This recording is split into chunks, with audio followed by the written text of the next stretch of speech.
में रहकर ही पढ़ा करते थे। बच्चे को शिक्षा ग्रहण करने के लिए गुरुकुल में भेजा जाता था। बच्चे गुरुकुल में गुरु के सानिध्य में आश्रम की देखभाल किया करते थे और अध्ययन भी किया करते थे। वृद्धराज को भी सभी की तरह गुरुकुल भेज दिया गया। वहां आश्रम में अपने साथियों के साथ घुलने मिलने लगा, लेकिन वह पढ़ने में बहुत ही कमजोर था।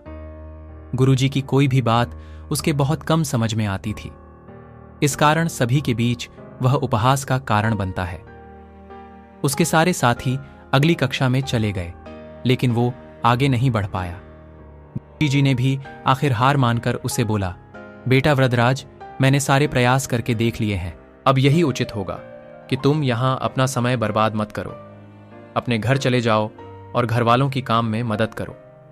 वृद्धराज ने भी सोचा कि शायद विद्या मेरी किस्मत में नहीं है, और भारी मन से गुरुकुल से घर के लिए निकल। दोपहर का समय था। रास्ते में उसे प्यास लगने लगी।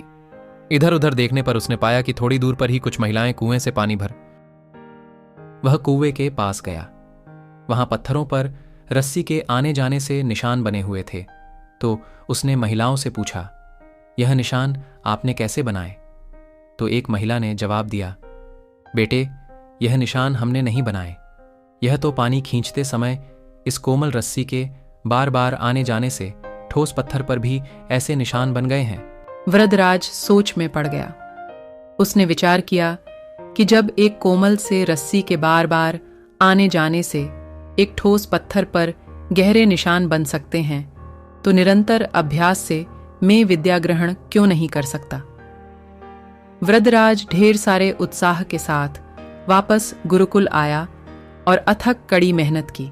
गुरुजी ने भी खुश होकर भरपूर सहयोग किया।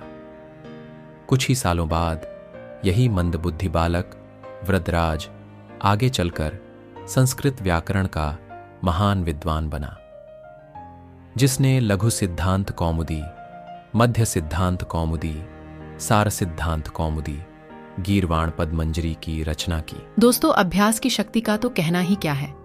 यह आपके हर सपने को पूरा करेगी। अभ्यास बहुत जरूरी है, चाहे वो खेल में हो या पढ़ाई में या किसी और चीज में। बिना अभ्यास के आप सफल नहीं हो सकते हो। अगर आप बिना अभ्यास के केवल किस्मत के भरोसे बैठे रहोगे, तो आखिर में आपको पछतावे के सिवा और कुछ हाथ नहीं लगेगा। अगर आपको कहानी अच्छी लगी हो तो चैनल को सब्सक्राइब करके हमें सपोर्ट जरूर करें।